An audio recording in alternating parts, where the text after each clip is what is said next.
Welcome back to this week's episode of Real Countryfile. Before I go any further, I'd just like to thank Syngenta for sponsoring this week's episode. They make a wide range of agricultural plant protection products. You can kind of see a link here that you can scan and have a look at what they're doing.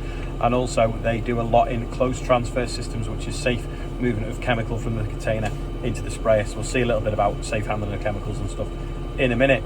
Angela is chatting to farm manager Andrew Orme, who you may recognise. Trying to plant barley, but as you can see by conditions, they're not ideal, but we're desperate to get someone in the ground.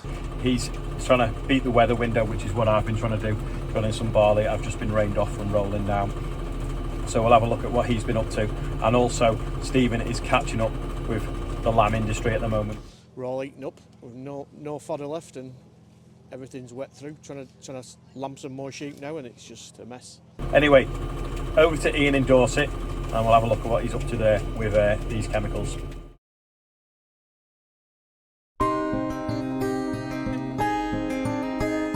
Hi, my name's Ian Robertson. I work for David Foot Limited based in Dorset on a mixed arable and dairy farm. So we're cropping winter wheat, winter barley, spring barley, winter beans and grass and maize. Most of them are receiving at some point during the year a fungicide and a herbicide programme.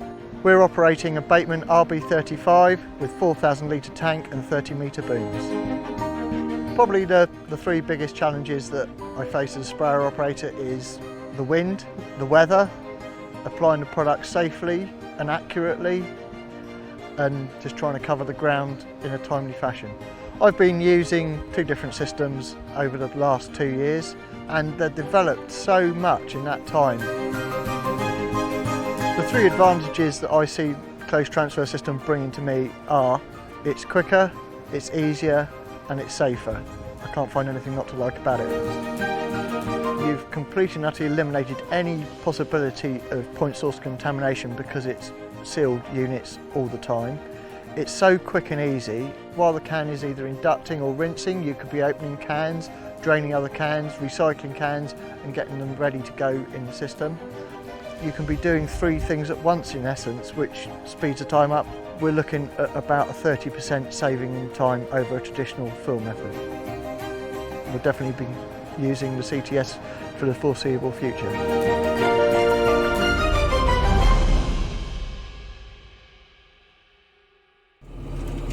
Thanks for that, Ian. Now, over to Angelo, who's catching up with Andrew, who's struggling with the weather, like we all are. Right, I'm just getting my shoes on, ready to go out to deliver a bit of bagging to an arable farmer in a very wet field. So I've been told to make sure I bring my wellies and come with some refreshments. So let's see how this field's shaping up.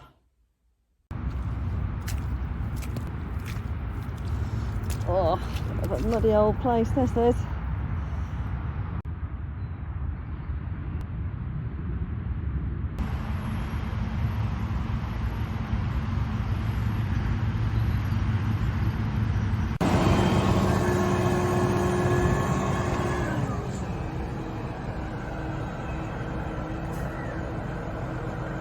Right, there you go. That's the best part of the day, that is. Best part. Thank you very much.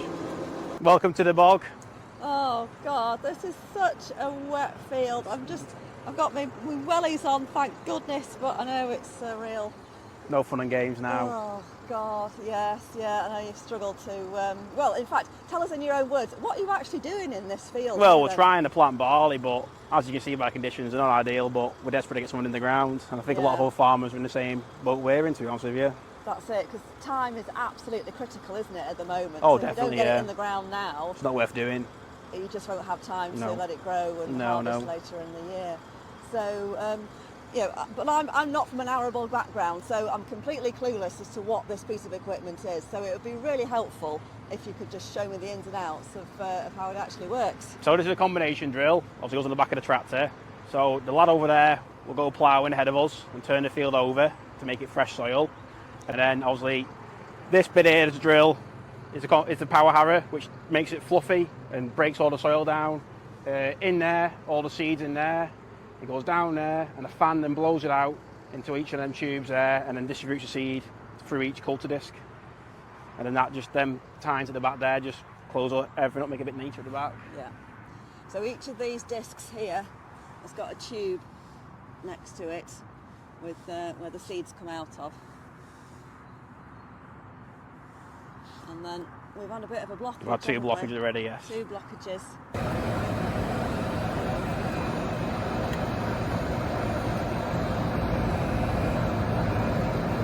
That's what you're working with, that. It's like... Yeah, it's really hard.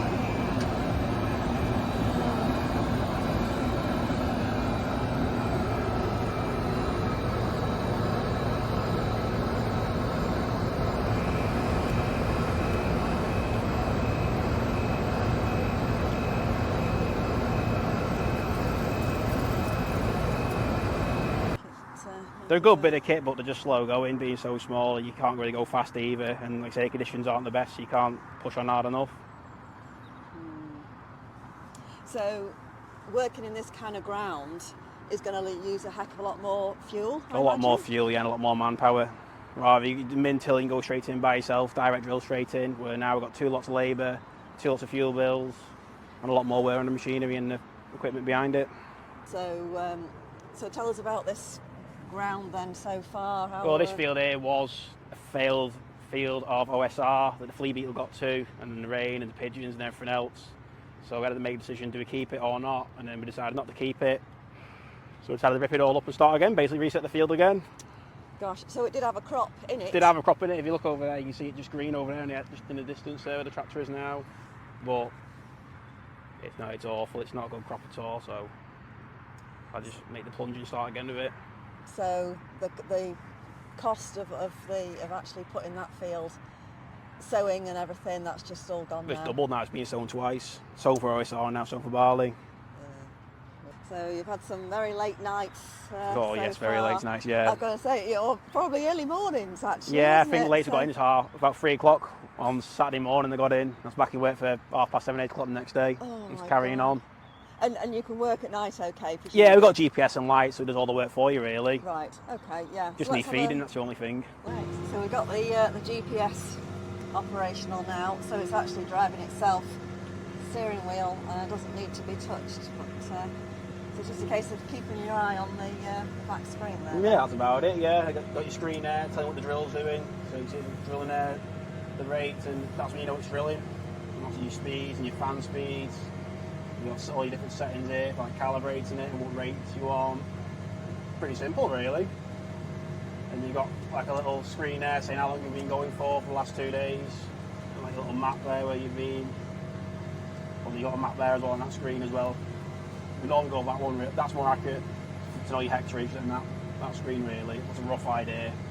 So you work out how much, you make sure it's calibrated right. So you put a bag of seed in, you work out how much you should do that bag of seed, and then drill it, and then you know if the bag is calibrated correctly, that it runs out at the same time you said it should run out, if you know what I mean. It should tally up, Yes. bang on. I see. Yeah. So you know when to reorder and fill up again. That's it, yeah. Normally 9 times out of 10 it's near enough to it. You don't mind being a bit over, or you see it a bit over and a bit under, but not by huge amounts like. So is it actually possible to drill these days without this piece of equipment? I mean, you can do things without all this technology. You know, like old school drivers and drivers can do it by eye. And I know I can't drive in a straight line. And I know I like my drilling looking straight as well. So, and it does allow you to go through the night, all night, without grabbing the steering wheel. You can concentrate what the machine's doing, what your screens are doing, and carry on through the night then. Yeah, get your crossword out whenever. That's it, you got my iPad there just in case I get a bit bored. Yeah. So yeah, now the soil's lovely and fluffy now, like a different half of the field. So how, once this job is done, what's happening next, or is that it for the next few months? You just That's sit it for the back next and few wait? weeks now. Well, about 10, 12 days, seeds should start coming up. If we can get on it with a pre-emergent spray before it comes up, we will do, but if we've got that much to do, we probably won't do. And let it come up, and then either spray it with whatever it needs really, get the grommet out, see what the crop needs, spray it, put fertiliser on it, combine it and put it in the shed. so frustrating that this clay soil is causing problems with the machinery. They seem to have lost a bolt as well.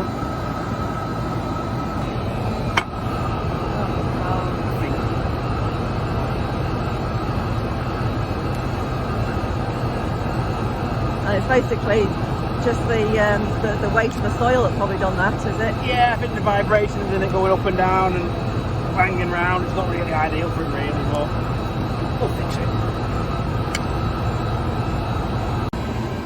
Right, piece of string to the rescue.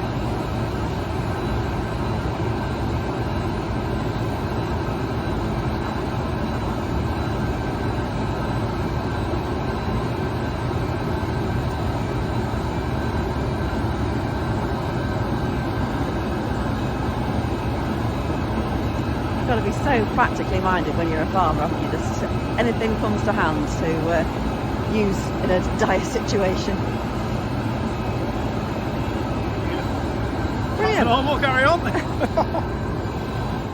Well, I think it's absolutely heartbreaking that these lads are going to have to drill over the top of a failed crop from last year.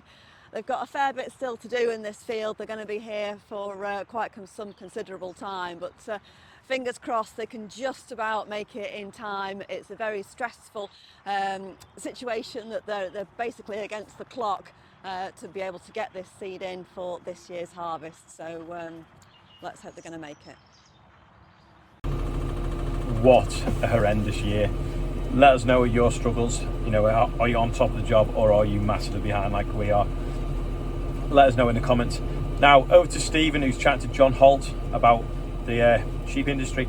On this week's edition of the Real Country File, we've come along to the beautiful surroundings of Houghton Tower in Lancashire, the origins of the sirloin steak. We've come to catch up with Lancashire sheep farmer John Holt to find out just how the winter has been affecting the lambing and if the lamb price is making him a cheery chap or not.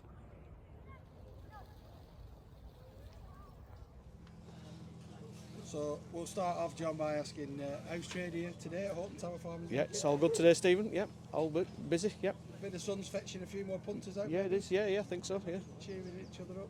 Yeah, bit of a change. We spoke to you just before back end last year. Yep. Talked a bit about how everything you rear on the farm, all the lambs you sell direct. Yep. The winter's just been horrendous. You're on a lot of markets. Has Yep. that had an effect? How's it been for you? The markets have been good. It's just back at home that's the problem with the stock and how wet it is. You know, it's we're all eaten up with no fodder left and everything's wet through. Trying to lamb some more sheep now and it's just a mess. So the markets held up. Markets have People been good. still come out Markets have buying. been good. No, they've been good. Right. Yeah, they've been good. Really good. Yeah. So the yeah. weather hasn't put off. That's a bit No. of positivity. No. Yep. As is the sun now. So you're up on the hills in East Lancashire. Yep. Yep. Grass growing, just started to dry. We had a bit of grass, but it's just that wet. But it's coming, hopefully. I'm praying it's coming. You're praying. Praying it's we coming, need more yeah. than 2 days. Yeah, oh yes, yeah. They've thought we might get about a week, haven't they? At least yet, so hopefully. So you'll be happy with your weight. Oh yeah, well it'd make a difference. And in terms of number of lambs, are you finished lambing? Are you... No, we just started the last batch. We're about a week into the last batch, so we're just into May before we finish lambing. Right, and, Yeah. and how many are we expecting this year? But they scanned really well, yeah, really well, but it's just hard work. So there's a good few hundred. Like, Yeah, oh yeah. All of which go through like your stalls like this. Yep, stalls like this the and- markets yep. around Yep. around the northwest of England. Yep. It's really positive that you say that they've all done well through the winter. In terms of consumers that are coming up and buying, there's been a lot of talk about food prices going up. There's been strong market at auction Yep. for lambs. Are you getting people just wanting to reconnect with you and directly to cut out, supermarkets and the middlemen? I think we've had a lot of positive, a lot of younger people coming buying offers. Yeah, definitely. I think a lot of people are getting switched on, aren't they, now to what's going on and where to buy quality from and value for money as well. And I guess you can be a member of whatever scheme you want to be, but as a farmer, if you can say, well, my fields are there, if you Yep. drive up that road, you can see So, everything that yeah. you're buying. Yeah. It's with the eggs as well, fresh eggs. Supermarket eggs are days and days of weed cold before they even get there. You know, So they're yesterdays. You know, you're getting that connection. everything's freshness and quality. Yeah. Have you got any advice for anyone who's maybe thinking it's just been too much this winter for me? I've just, you know what I mean? Because you've got there's a little bit of positivity in you this morning. So have you? Maybe a bit of advice? Yeah, I don't know. It's just the weather, isn't it? You're just fighting against the weather. It's hard work. I mean, and they've had it really bad down south this time, haven't they? It's really, really bad. The lads with the crops and stuff, it's been horrific for them, hasn't it? I don't know. Keep going. Yeah, keep going. Keep going. Head down. John, it's really rare to just get 2 minutes where you're not mega run off your feet here. So I really appreciate your time. Cheers, Stephen. No problem. We'll maybe come and see you at back end of May then when Lamb's finished. Is that all right? Yeah. All right. Cheers, Stephen. Crossed. Thank Cheers, you. mate. Thanks a lot. Thanks, Stephen, and thanks everyone for this episode. Is there anything that you think we should be covering? Let us know in the comments and we'll try and get on it.